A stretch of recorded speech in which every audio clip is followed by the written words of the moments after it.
$1,000. If you gave me this amount of money and told me to build the absolute best price to performance gaming PC possible in 2026, I would not be able to do that. Because let's be honest here, in 2026 with the crazy memory shortages happening, it would not be realistic for you to copy exactly what I do if I were to go out there and find the craziest deals. So in today's video, I'll be showing you guys a realistic build guide you guys could follow in 2026. But first, if you don't want to have to deal with the headache of finding the parts, putting it together, and then testing it to see if it fully works together, then you could check out my website woostenstechflip.ca, where I have fully built and tested custom gaming PCs for sale locally ready for you to pick up and start gaming. The link is down in the description if you are interested. If you're not, let's continue with this PC build guide. First up is this motherboard and CPU combo I picked up from Marketplace for just $160. The motherboard is the ASUS Z390M Pro 4 with 4 RAM slots and 2 M.2 slots. It's a budget-oriented Z-series motherboard that has most of the features that people would like to use in 2026. Even though it's theoretically supported up to a i9-9900K, I would strongly not recommend it as it has a weak VRM.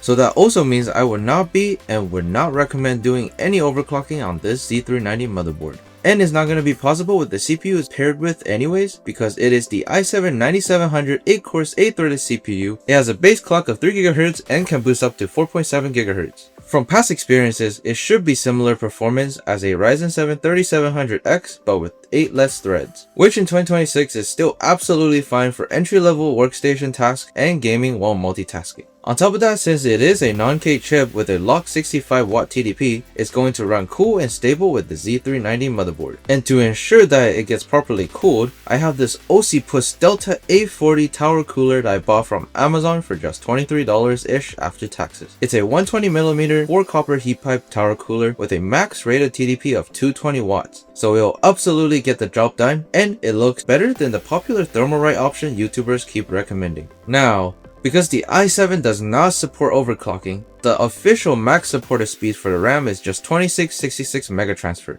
And that's what this $140 kit of 32GB 2x16GB RAM is rated for. You should be able to repeat this deal really easily in your local used market for now. Next up is the storage, and I was able to snag this 1TB Samsung 850 SATA SSD from a bundle deal for just $110. Yes, I know this price is not something you could get used to easily, but in 2026, it's honestly not a terrible deal. Sure, it's not going to be as fast as an NVMe SSD, but for the most part, it's not going to be ultra noticeable for the majority of gamers out there. And for those gamers out there, this ASUS Dual RTX 4060 8GB graphics card I got on Facebook Marketplace for $320 would be more than enough for up to 1440p gaming. And as much as those nerds sitting in their mom's basement wanting you to believe 8GB of VRAM is more than enough for a lot of popular titles out there, especially for this budget. Anyways, because the RTX 4060 is not that powerful, you actually don't need more than 500 watt for this system, so you can actually save a little bit of money there, opposed to what I went with, which is a Sama GT 750W 80+ gold PCIe 3.1 ready power supply for just $96 on Newegg after taxes. By going with the 750 watt unit, the buyer of this system will be able to run up to a 5070 with ease. Finally, to finish up the build, I got this fishbowl MATX case for just $70 from the same friend that sold me the other case from my last video. It's a pretty basic fish tank design with 2 side glass to show off the build, some hose above the PSU basement for some airflow to the power supply, and a hard drive bay area for up to 2 SATA SSDs / 2.5-inch hard drives. And it has 2 additional mounting spots on the side for 2 SSDs. However, this time around, there are no fans or ARGB controllers built in, so I had to buy a controller off my friend for $10, and I'm installing 4 reverse fans, 2 on top, 2 on bottom, as well as 1 regular fan as exhaust. And these fans, I sell them locally for $8 a pop, so I'll add $48 to the final price. Also, because the Z390 motherboard doesn't have built-in Wi-Fi, I went on Amazon and picked up this AX1300 USB adapter for just $22 after tax. TP-Link is a pretty reliable brand, so this should be a really good unit to get you started. You could definitely find cheaper options on AliExpress if you could wait, but for me, I want to get this video out this Friday. I decided to go with the Amazon 1-day shipping. With all that being said, here's the price tally for the build, and it comes to $999, which is just $1 below that $1,000 budget. And by the time this video is out, you could buy it locally from me for just 1,000 Canadian dollars since I want to move on to the next project. And before I forget, here's some conversion rate for some other countries for the keyboard warriors.